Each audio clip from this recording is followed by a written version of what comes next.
This month's Phoenix real estate market update has some serious twists and turns, and we're going to talk about how both sides can stay even-keeled in a market that is constantly changing. You don't want to miss any of this information. We're down significantly from last month, but we're right about where we were last year. It's not always a true picture of what exactly you need or you're looking for, or perhaps both.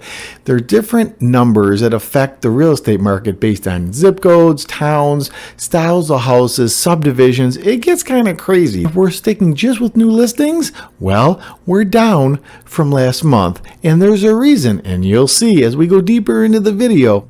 If you're looking for your dream home, perhaps an investment property or a second home here in the Valley of the Sun, then our new mobile app is for you.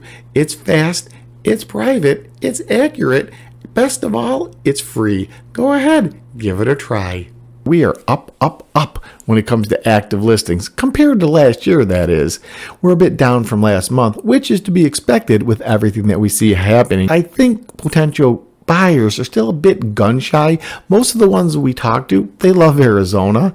They definitely want to buy a property, and things like, gas and milk and overall costs are going down. It's a buyer's advantage to get out there, find your house, make it your dream home, submit a strong offer. On paper, you're allowed pretty much to submit an offer that best fits your side, buyer and or seller. So when you're selling a property, you want as much money as possible, maximize your profits. And when you're a buyer, you want to make sure that everything falls in line. And when I say everything, the big things, price obviously, repairs and or move-in time that best fits your needs. Well, when inventory is this high, make the offer stronger than you may have back if the market was different, meaning there was very limited houses for sale. Sellers have to understand that any offer that may come in might be the only one that comes in, so they really want to take a good look at it. No seller has to accept the offer. They can flat out cancel it. They could accept it, or they can, again, renegotiate. Although we see active listings at an all-time high, I think it's a 10-year high as a matter of fact, that doesn't mean no seller is going to be able to list their house and have a buyer find it and fall in love with it and submit an offer. Properties are coming and going all the time. Arizona is a great place to live.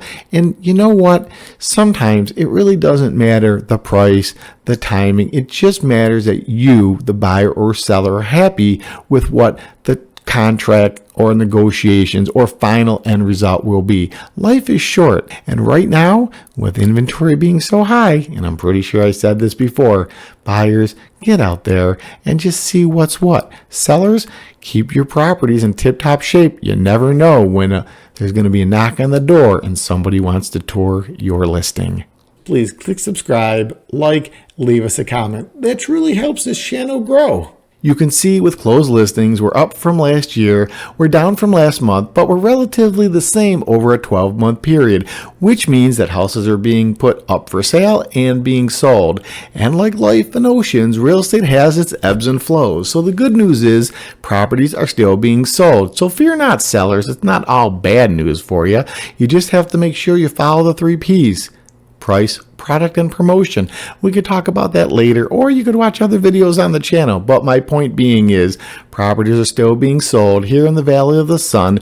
We just have to make sure that if we're a seller or you're selling your property, you do it correctly. And buyers, you can be, again, selective, but ultimately, if you're out there looking for a house to turn into your home, you're going to find one. Buyers and sellers focus in on average sales price like a laser. Of course, for different reasons. Buyers always want prices to tank into the basement, and sellers always want prices to go through the roof. What's ironic, however, is many times buyers are actually hoping that as soon as they close on the property, the price goes up and away, but not before they purchase.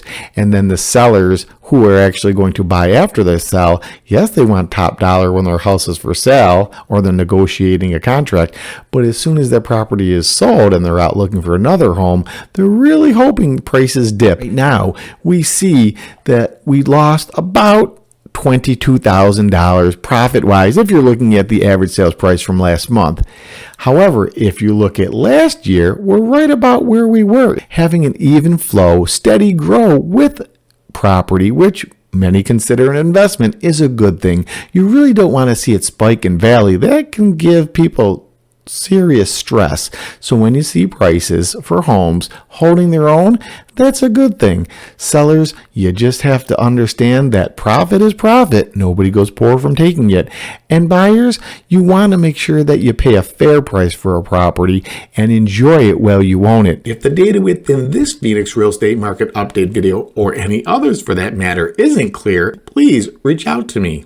I'd be honored to answer your questions. That's what this channel is about, helping you learn the facts and figures when it comes to most anything Arizona, especially real estate. Most anyone that enjoys our monthly market updates, and if that's you, thank you from the bottom of my heart. Truly means the world to us. Continue to do so. Knows what I'm going to say about month's supply of inventory. A healthy inventory is somewhere between 2 months low and 4 months high, mean average 3 months. But you can see by the numbers that we're at the higher end, which means, and again, it's a great time for buyers to get out there and see what's what. Look at some properties, the surroundings, start narrowing in the size of the house, the style of the house, the area, the amenities. All these things are going to help you reduce the chances of you making a wrong move when the time comes for you to truly want to purchase a property. And the time might be now, because it is a good time to do so. If the numbers work with this amount of inventory, believe me, we will find you a home. And I know you'll love it. Learning the process, the steps that are involved with buying a property are as important as the purchase itself, because that's what's going to help you make the right purchase of a home. So with month supply of inventory being so high, it gives you a big selection. And with those selections, you can really dial in what you're looking for. In a perfect selling world, the listing success rate would be 100%. That's not this market. By the numbers, approximately 2 out of 3 homes are being sold, and that's not a bad position. Sellers, you really need to keep your house as close to tip-top shape as possible and at the ready, because you never know when a buyer wants to see your listing. Buyers, don't get overconfident, because if, or better worded, when interest rates decrease, many of the buyers that are on the fence are going to jump off that fence and start gobbling up inventory. And then the market will shift like it always does. Right now, it's a good market. I don't like when I see other agents or real estate experts making fear the main driver. No one's making anybody buy a house. No one's making anybody sell a house. But right now, inventory is higher. So buyers, you do have the advantage. Go out there and take advantage of it. Sellers, sooner or later, your house will sell. Last but certainly not least, days on market. And we can see by the numbers that houses are staying on the market about 2 weeks longer than a year ago.